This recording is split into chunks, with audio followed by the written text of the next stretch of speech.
Hello there, welcome to Herman Manyora's YouTube channel. My name is Jedel Kabir. I'm happy that you've joined us for political conversation. Simple, truthful, and biased. Prof putting them across in a hard-hitting way. He's here with me on red tie. How are you? Fantastic. Why haven't you been invited to that retreat Ruto is having? I'm not a member of the executive. Yeah? But they could invite me there as a They have consultant. advisors too. Yeah, to come and to help them see certain things they are not seeing. What? Like make the president know that electricity is very expensive and it's going up and not going down. But he assured Kenyans that it won't go up. It's up. It cannot go beyond that. It will burst. It's already too high. I want to talk about let's make Nairobi. Power makes people blind to reality. They don't see the reality. You think Ruto doesn't He see says what's that happening? electricity is just too high. So your best advice for him is to have people that are not consumed with power. Who tell them, this is good, this is bad, let's change this, let's try this. This is what people are saying. This might hurt us in 2027, but let's focus more on now than 2027. You really think they don't have people who tell them that? Yeah, they don't. I've been close to power, my friend. Do I look like power is better away from me? I mingle with power and I know. They don't know. I know, I mingle with power and I know they are. People don't talk to power, and that's how they survive. They tell people what they want to hear. When you look at the case which I wanted to speak about, Sakaja versus Rigathi, it seems like a court case, Sakaja versus Rigathi, but when you look at Sakaja versus Rigathi, they are saying that kijana anakuja mbio sana, atamwambia atulie, show him how things should work. Sakaja says we have to make Nairobi work. We're taking matatus out of the CBD, those that are coming from outside the Nairobi, to taking them to Green Park. And then look at that conversation. Rigathi is saying, look, kijana, relax. Is this a beef that should be there, and who should avoid this confrontation when it comes to Sakaja trying to do his work and Rigathi trying to protect sort of the people that elected, even Sakaja himself? Many things come out. One is that among the things Ruto and Gachagua complained about was Uhuru interfering with institutions and state organs. Could there be more interfering than what Rigathi is doing in matters of Nairobi? People blasted Uhuru for coming up with the Nairobi Metropolitan Services, NMS, Nairobi Metropolitan Services, with general body. The same people today are telling, want to micromanage Sakaja. It's not even doublespeak, it's worse than doublespeak. What is, from your honest opinion, what is Rigathi trying to do with this Sakaja case? Because I would want to say he can reach Sakaja privately, they can have a conversation. Correct. What is he trying to do with this? If Rigathi is genuine, and he has every right to feel for his people, to want to protect for his people, he has every right. But now he's not an ordinary Kenyan, he's the Deputy President of the Republic of Kenya. So why not discuss this with the President? And then they invite Sakaja. I tell Sakaja, you have a noble idea.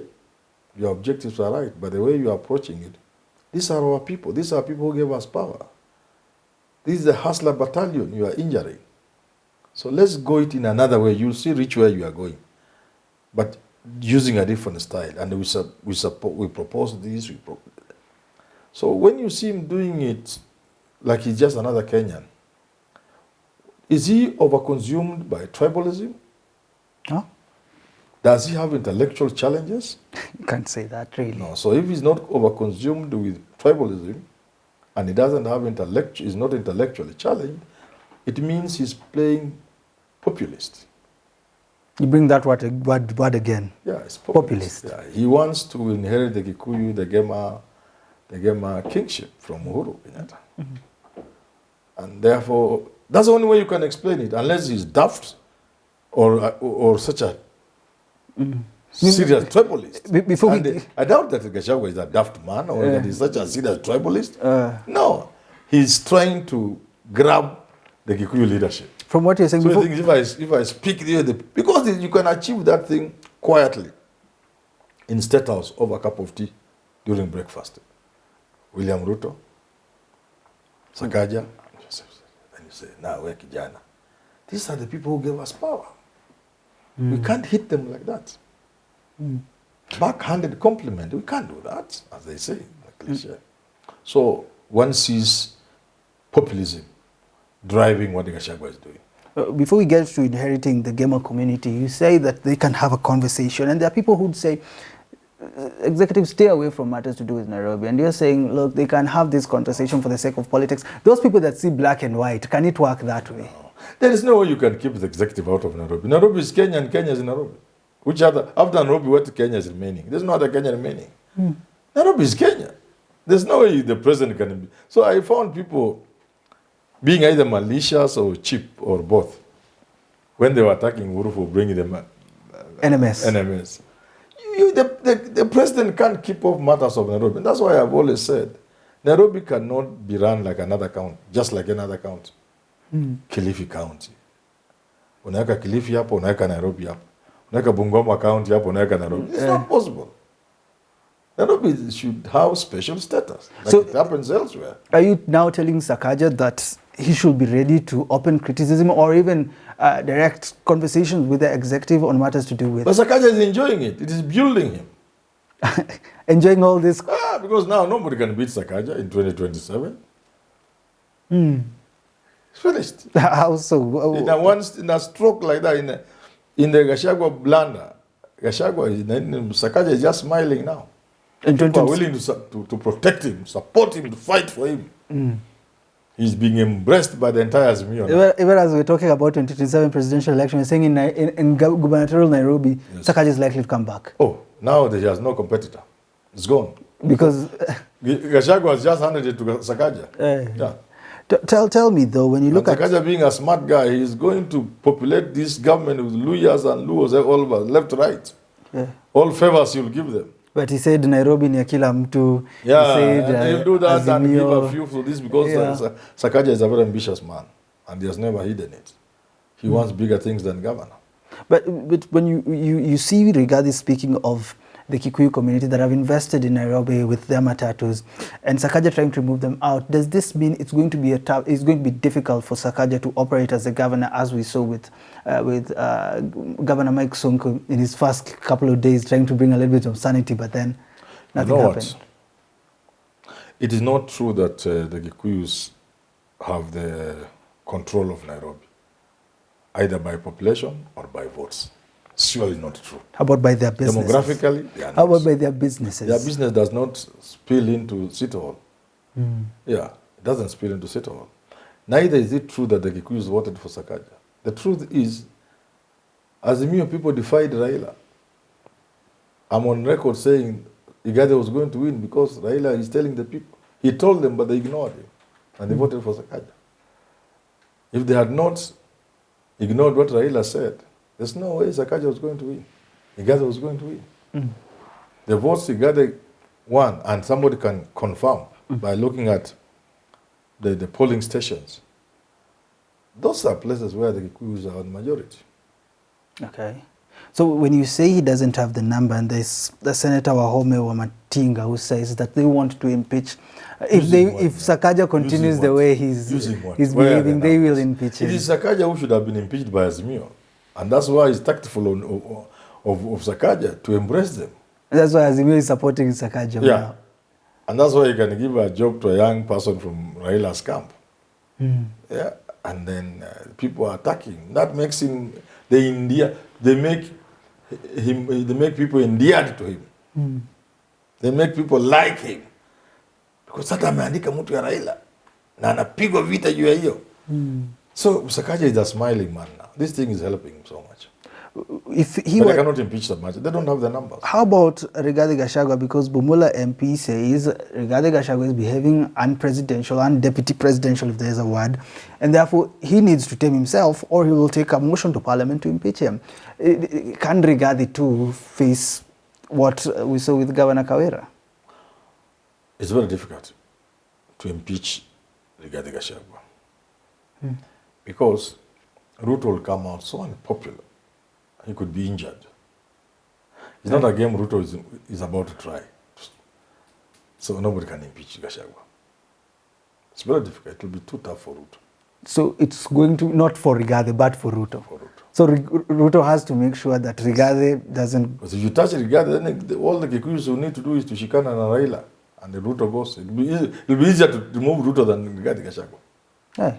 Why not? Because if you touch Rigathi Gachagua, then the Gema people work with Raila people, and then Ruto will just go home the following day. Okay. Where are Ruto's numbers outside Mount Kenya? Where are they? In the Kalenjin region. Where? We saw the map turning yellow, you remember? Forget about it. In Mombasa. Those are not sufficient numbers. In The whole of Northeastern, they just had about 10 or so MPs. We are talking against crowds and crowds of MPs from Mount Kenya region and Western and Nyanza and Ukambani. Is Ruto would go. So you can't touch Gachagua. Let's talk about what you said, Rigathi trying to inherit what we see as a vacuum that has been left by Uhuru Kenyatta. Is it there? Is there space for Rigathi Gachagua in the Mount Kenya region to become the kingpin as we move forward? There is. Rigathi Gachagua has every chance and serious chance to become the Mount Kenya kingpin. But he must play it smart. Because if he doesn't play it smart, he will start like Hellstein started, but John Major became the prime minister when they kicked out Margaret Thatcher. It happens all the time. You are the one who is throwing out somebody through a serious fight, but you don't get the power yourself. And this is how it works. It would work for him this way. If you psych the Kikuyu and incite them, they will then feel the need to be the ones in power. And they are not ready to wait for 2027 because of the dynamics. Kikuyu Kalenjin. It will be so hot in 2027, 2032, nobody will want to listen to a Kikuyu person. So the Kikuyu might want now to get this thing in 2027. So if you do that and you are Rigathi Gachagua, do you have the courage to take on Ruto in 2027? Okay. Because you have psyched the people, you have made them see Canaan, the promised land. You are not willing to lead them. Another person will lead them. Okay. Do you have the courage, Rigathi Gachagua, to face Ruto in 2027? If you psych the Kikuyus, like this Sakaja thing, it looks something innocent. And the way Rigathi has been going about it, the Sakaja thing, how he supported the Yala Kanini Kega. Yeah, of Kanini Kega and a few other things, and Shamba system in the forest. You know, the Kikuyus are being worked up. He's our guy. Yeah, now, you see, not just this is our guy, this is us. This leadership should be ours, and so on and so forth. Then you are not offering it, and they are not willing to wait. Then somebody else springs up, unless you have the courage. So for that reason, I would ask him to go to treat very carefully. Because that was my thinking. If he's doing this publicly, that means he wants to send a message home. Yes. That I am here to protect you. You may think it will be them seeing you as a king. They might as well see you as a king. But the danger here is they are likely to see the opportunity of getting power to power, getting back to power, more than getting you to be the kingpin. They'll be more interested the way you have now prepared them psychologically. So you've set them up to want the power in 2027. And you don't have the courage to fight Ruto.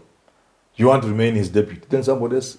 So you have lost. Secondly, becoming kingpin is not as easy as he might think. Because who tells you Uhuru has gone? Where has Uhuru gone? He's in Congo, he's Ethiopia. These kind of people are like a certain dangerous weed. It never goes. Systems, families, look at history. They never disappear.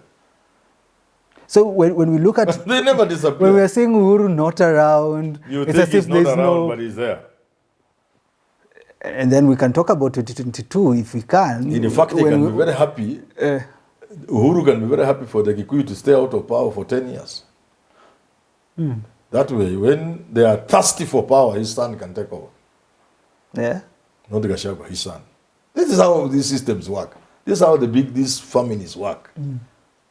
But they can even give you false hope and false belief that you have defeated them. But they are calculating. The American sea is no longer sustainable for them to be a first world leader, a world leader, be first world, most democratic, with human rights, with whatever it is, and yet backwards countries, held back by culture and religion, like India, Israel, Pakistan, have produced women president, they haven't. How can they say they are for equality, the most free country in the world? Blacks are under servitude. A black man has never been anything. They put Obama there. You think he has won? English. Which English can make you president of America? So you're saying right now People think that Obama won because of English. Which English? The dialectics of America now asking self, hey, what are people thinking about us? It's no longer tenable for us to continue this way. So unasema walipea hustler? Yeah. So that dynasty comes. They can give hustler. Say, yeah, they can say the way the country is going, hey, the way this country, people seem to believe in this young man. So if we stand in the way, he will sweep us away in such a powerful force that we may never come back. So you quickly cut a deal with him, put him in power. Once he's there, then remove him after some time, and you put your person there. That's how these systems work. Are you countering the narrative that they said there's no system, there's no deep state, There's deep and state. that's why they want 22? There are very few countries that don't have deep state. If there is no deep state, the impression Ruto created that he will come after these people. State capture, what has he done? And none of them. One thing here, one person he has gone for. One institution he has gone for, including the ones they were mentioning. The Kenyatas in terms of their banking, their Gani wameenda. Which one? Oh, Fuliza. They were simply talking of NCBA working with Safaricom. What have they done? One. I want them today. The Kenya Kwanza people, Ruto. Gachagua was reading during the interview. One bank, what? They just meant it. And he mentioned, why do you think they have not gone for anybody? People thought the Matiangis will be finished by now. Where are they? They are eating what they have made. Why? Kuna system. People cut deals. This is how it works, and I don't blame anybody. This is how it works. Systems work like that. They look at, hey, maybe if we continue this way, a river is swelling, and this river will sweep us. So they toss their victory for you. You win one battle, but not the war. And if I'm lying, at your age, you'll see the Kenyatas will produce a president. And that will have to wait and see. Please note it somewhere and tell people, a certain old man said, this is how systems work. A Kenyatta is going to be a president, and the Kikuyus will be as excited as they have never been excited before about the name Kenyatta. And that's why I'm telling you, nobody should be in a hurry to think they can succeed Uhuru from the Mount Kenya region. Nobody should be in a hurry. They may not succeed. They are underwater. Yes. I think with all the bad things people had said about Kenyatta during the Moi days, it would have been very difficult to believe the same Kikuyus will embrace Uhuru, ready to die for him, and make him president for 10 years. The chap has been president for 2 terms, okay? Who put him in office? Luos. Kikuyus. They will put a Kenyatta in office. We go back to Sakaja and Rigathi. We saw Sakaja with President William Ruto in Gulana Kulalu. Some say this is a way of Ruto trying to show that I'm still with Sakaja despite the rift they have with the Rigathi. Arguably, Sakaja shouldn't have, no need for him to go to Gulana.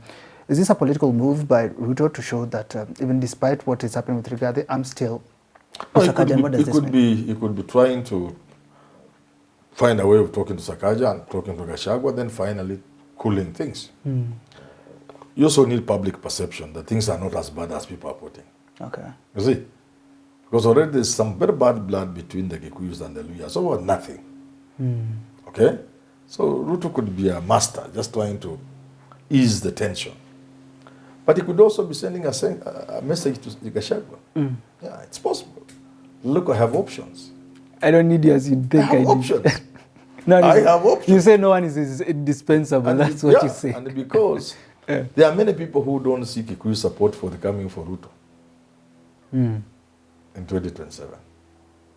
Many people believe that support will be difficult, will be hard coming the Ruto way. They could be wrong. So as we wrap up, your advice to Rigathi is if he ain't ready to take it in 2027, he should come Don't work up the Kikuyu. Don't psych them. Because you will not be the beneficiary. Some chap will benefit from that, not you. If he's not ready to take Ruto. On Ruto. If he's on to take Ruto, go this direction, and after a number of some years, tell Ruto, I cannot continue with you in this manner. You are misleading the country. When you know he's not misleading the country, when you know what you want is power, then you get it. Then we see the Ruto Uhuru thing once again. Yes, once again.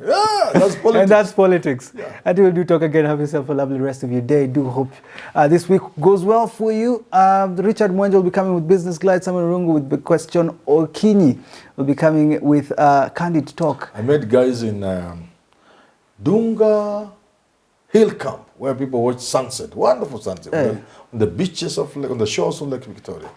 And they were full of praise for Richard Okinyi. Evans Okinyi. Yeah. See, that young man has future, he's going far. I told him, yes. Mtu wenyu. Yes. Till we talk again, have yourself a lovely rest of your day.